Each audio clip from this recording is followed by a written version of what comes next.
Welcome to the 2024 Miami Grand Prix preview with your Turn 1 host, Jeremiah. And Thomas.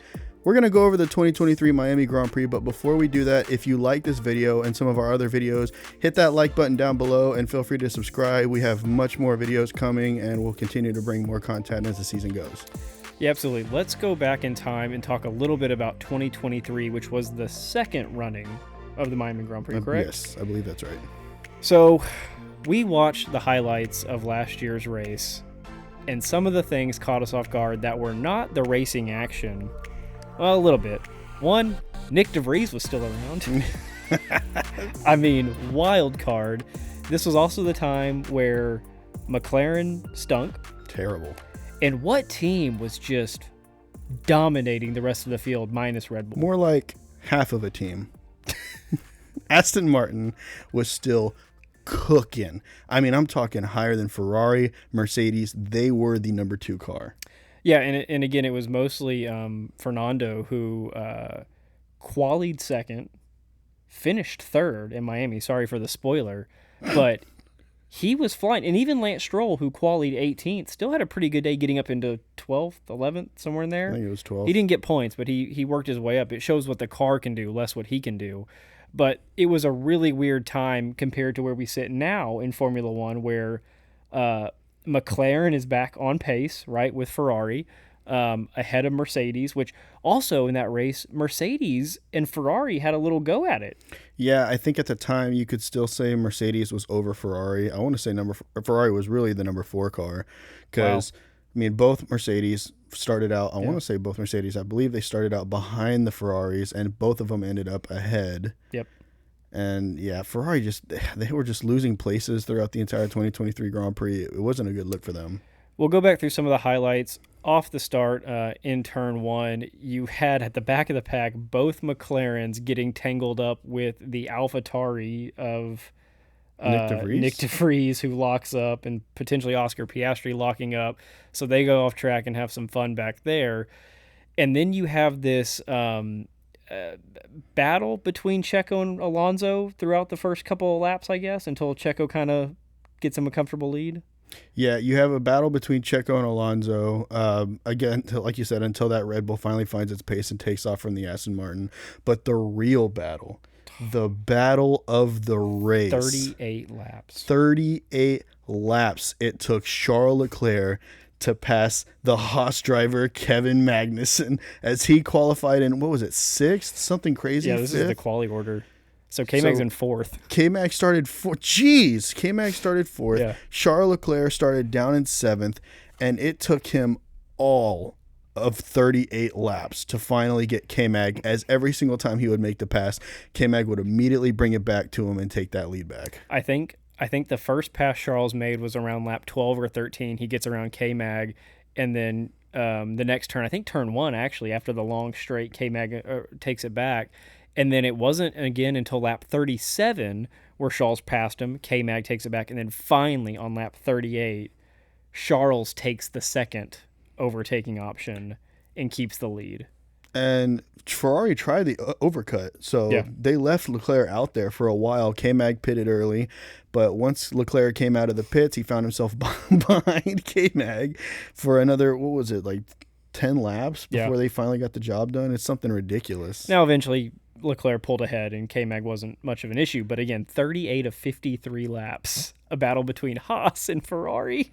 It's 50, 53, 57. Well, yeah, regardless, it took him 2/3 of the race to get a job done on a car he should have been able to get done in the first 10 laps. Now, the other oddity that we should point out about last year, if we're talking about Aston Martin's performance and McLaren's performance differences, Alpine was very much still a relevant midfield team this time last year. All through last year, Alpine was a relevant midfield team. They were the centerpiece. Yeah.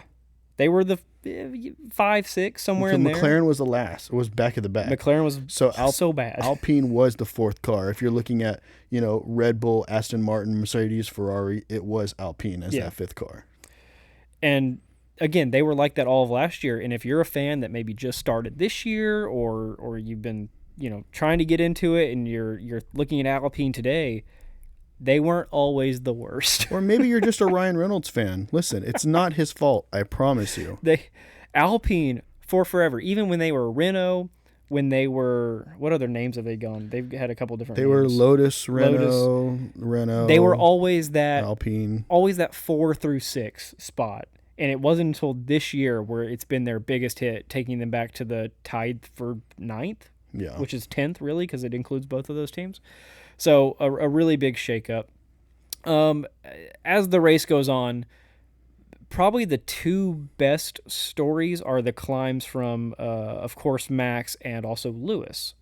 So Max started the race in 9th. He was kicked out, or he wasn't kicked out. He just couldn't set a quali time in Q3. He made it to Q3. He had the fastest Q1 time, fastest Q2 time. And then Charles Leclerc causes a red flag in Q3, and Max and Bottas don't set times. So Max starts down in 9th, Bottas in 10th. Max got up to 2nd by lap 15, was it?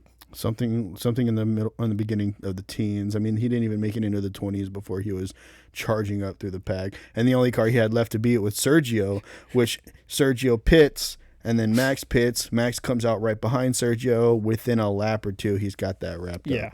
It was within one lap, I think Max was passing Sergio after they'd done their pit stops and all that. So ran away with it. And then, of course, Lewis, who started down in 13th. Where did he climb to? I know for a fact he got past 6th. Charles Leclerc. Yeah, okay, so Charles Leclerc finished 7th and Lewis Hamilton finished 6th. So from 13th, he climbed his way all the way back up to 6th, which, like I said, that Mercedes had pace last year. Yeah. They're just nowhere to be found this year. But back then, they had a little bit of pace still. Okay, we talk about like big regulation changes that come every 4-ish years. It's like or so. 6 years. like that. Like the next one is 26, right, when Audi joins the grid, and Cadillac, right, as an engine. Cadillac, I believe, is an engine provider in 26. Audi's starting in 25. So we talk about these big regulation changes, but that doesn't mean that things don't happen in between seasons that cause things to change. Because again, look back to last year. Aston at this point was the number 2 team. Now, they didn't upgrade with everybody else, but this race, Miami is before a lot of, like even this year, it's before a lot of the upgrades will start to run out. Maybe some teams have minor upgrades, but nothing major. You had McLaren, who was horrible this time last year, but give them 4 months last year, and they're suddenly back up to being like the number 2 or 3 team in terms of performance. You have Alpine, who was midfield as always last year, possibly competing for the 4th spot with Mercedes. Now this year they're down at the bottom. It blows my mind how teams go through these off seasons and so much changes. And the only thing is, I mean, as far as the changes between the Mercedes dominance years into the Red Bull years, you're really looking at what they added floorboards. I mean, they added ground effects underneath the car. They changed the DRS flap, or the whole rear wing in general, the whole shape of it and everything. Red Bull just got it right. I want to say the cars are bigger now. They're a lot bigger. And Red Bull just got it right. I mean, their design was flawless, and they were the car to match. And Mercedes just missed the mark. Well, I think we go back to like the 0 pod year with Mercedes where they really missed, and it was trying to be like cutting edge innovative. That's Mercedes. That's 100% Mercedes. But it was a miss, and they didn't have a backup because that's your whole car. The side pods are like 80% of the car's makeup minus the front and rear wing. Well, from what now we know, the Red Bull using the 0 pod concept, we know that Mercedes back then, they were getting the results in the wind tunnel, and they just couldn't convert it to the track. So the problem wasn't with the side pods necessarily. It was with something else on the car that wasn't doing its job to match the pace that they were seeing from the wind tunnel on the 0 pod concept. Okay, so your race ends, and you have the Red Bulls go 1-2 with Max and Checo, followed by Alonso, still in that Aston Martin. Again, this was before their kind of mid-season slide that they had, so he gets 3rd. And then George Russell, who qualied higher than Lewis, does finish highest with the Mercedes in 4th, followed by Ferrari, Carlos Sainz, then Hamilton, then Leclerc. So Mercedes does outpoints Ferrari. Then both Alpines go 8 and 9, and then K-Mag slips in with 1 point in the 10 spot. Yeah, K-Mag with the 10 spot. Okay, let's flip ahead to this year. Walk me through the Miami Grand Prix track. What do you like about it? What do you not like about it? Here's what's wild about the Miami Grand Prix track is it really does take from some of the best tracks around the world. Like, for example, turns 1 and 2 and 3 arguably is just Bahrain start. So you have the hairpin that comes off the start, followed by slowly getting back up to speed. Then it immediately goes into what looks like Silverstone's Maggots and Beckett's for 4, 5, 6, and 7. And you swing around through 7 and 8, come back, and it's a long, it's kind of a straight. I mean, it's got some divots, but it's a long straight of 9 that goes into a slight curve of 10, which goes into another long straight of 11. I don't know if down to 11. I don't know if 9 through 11 is modeled through anything specifically, but it looks like Jeddah to me. The second or third DRS stretch of Jeddah where it goes around that bend. That's what it reminds me of. Here's where things get hairy. As we get into 11, 12, and 13, you got this long winding curve, but then it goes into 14 and 15, which is this super tight, almost like if you think of turn 1 of Monza, where you're coming down the straight and then immediately slamming on the brakes and doing a tight right-handed turn.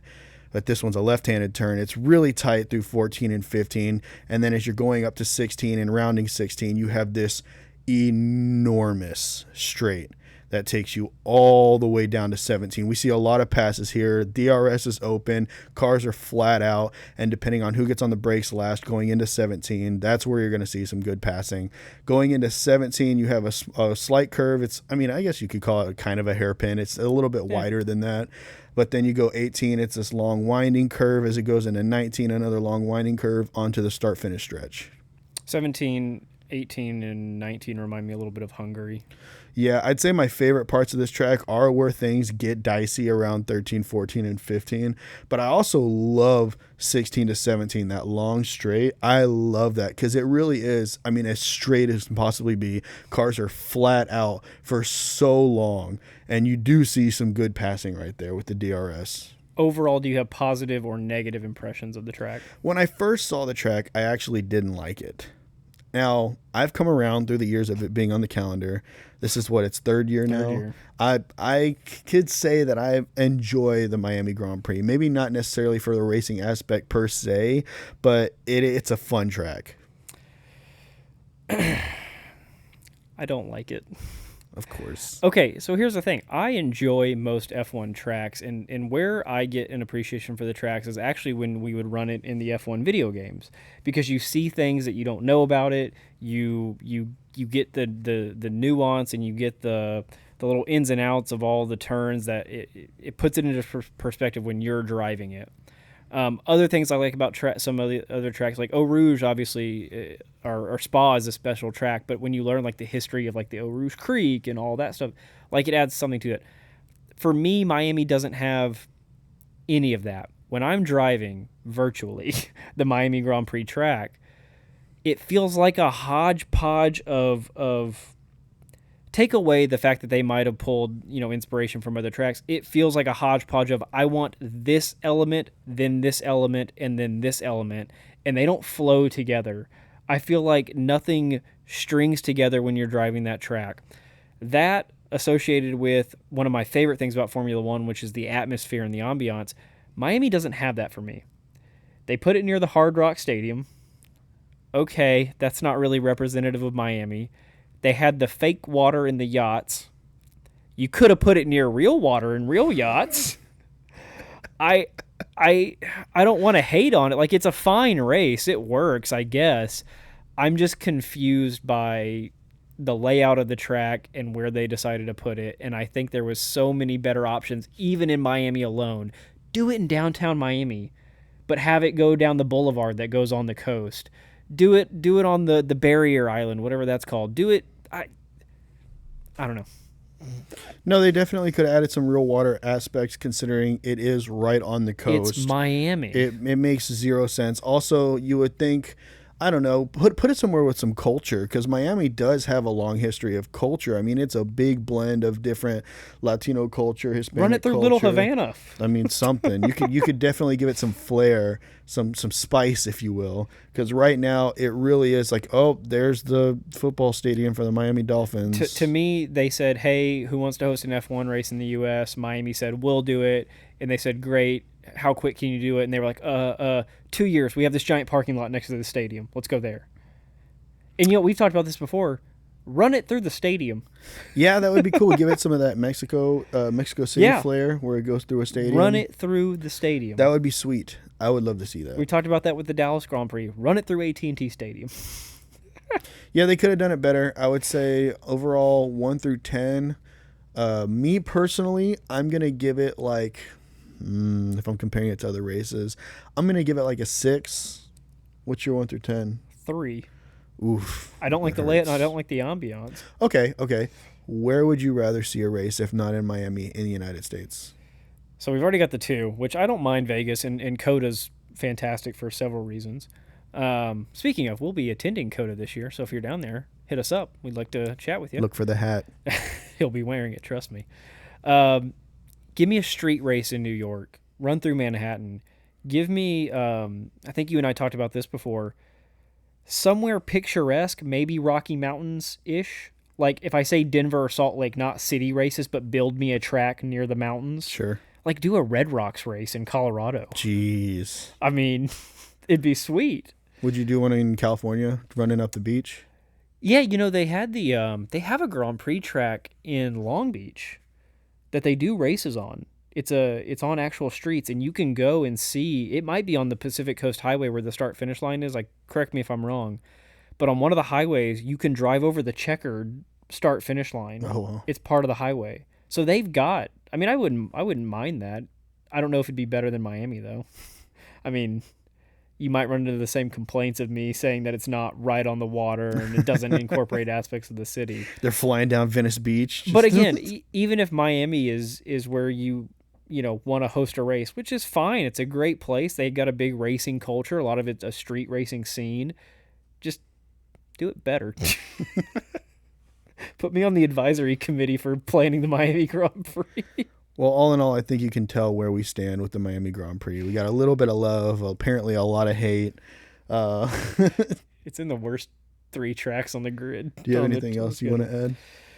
No, let's go. I mean, real quick, let's just look at 2024.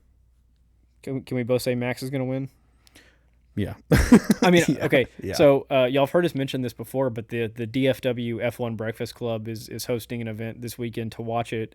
And they put in their little meeting invite. They said, hey, if you've got a few minutes afterwards to take a group picture, we'd love to if you can stay after the Dutch national anthem plays. It's a given. It's bad.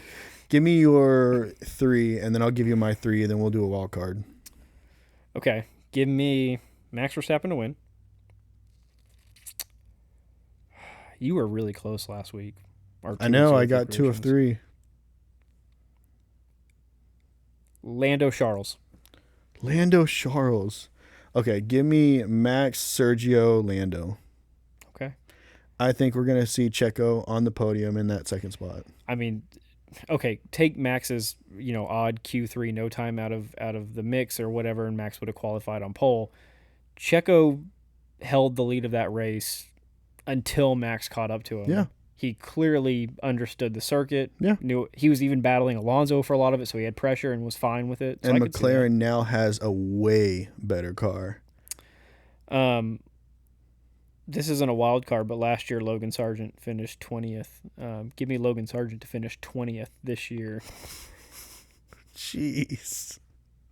In his home Grand Prix. Okay, give me an Alpine to go into Q2. Wow. Yeah. It's actually a really big statement. Give me an Alpine in Q2, even though I hate them, but it's fine.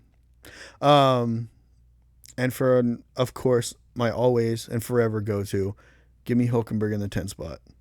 Exactly in the 10 spot. We'll say top 10. I want to leave a little bit of hope. All right, guys, let us know in the comments. Give us your top 3 and a wild card. Guys, on a realistic note, if you think that Lance Stroll is about to shut all the haters down, come in on the 3rd spot, take the podium away from everybody, I might stand on that hill with you. We'll see you. Bye, guys.